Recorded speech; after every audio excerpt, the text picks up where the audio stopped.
James Gunn. James Gunn is a very interesting history because first he was hired by Disney, which led to him making Guardians of the Galaxy, and then he did Guardians Volume 2. And then he started working on Guardians Volume 3. He started working on the script for the movie, made actually a good amount of progress. But then someone decided to dig up some old tweets of his in order to cancel him because they didn't like that James Gunn became the guy in charge of DC and Zack Snyder didn't become the guy in charge of DC. There's those people who are just so extreme fans of Snyder that they practically worship him. It becomes almost a religious thing defending him. So James Gunn ended up being fired by Disney because someone dug up some old tweets about that he posted 10 years ago. If you go on and actually read the tweets, yeah, they are certainly offensive.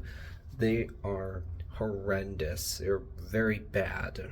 So Disney fired James Gunn, and thus he was snatched by Warner Brothers, which led to him making The Suicide Squad back in 2021 in the DC Extended Universe.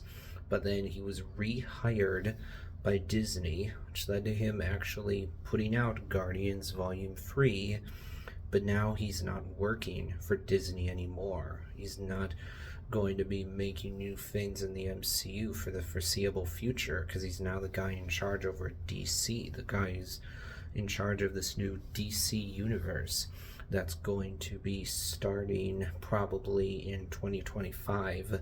I can't really think of any other director with this kind of very fascinating history.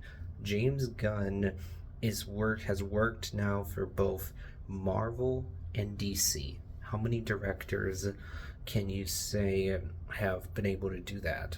I can't think of really any other director besides James Gunn that's worked for two competing studios like this. Also, I can't really think of any other director that got fired from a major studio because of 10-year-old tweets.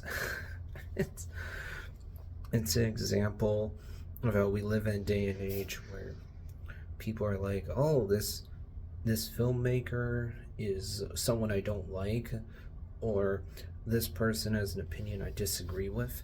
Well, I gotta dig up some old tweets about them in order to cancel them. And so that's what happened here, and you see that also in film discourse nowadays. I'm very interested to see what exactly James Gunn does for the DC universe. If you think about it, he did 3 Guardians movies for Marvel, The Suicide Squad for the DC Extended Universe, and now he's going to be heading up the DC Universe. That's a pretty fascinating history. You can't say very many other directors have that.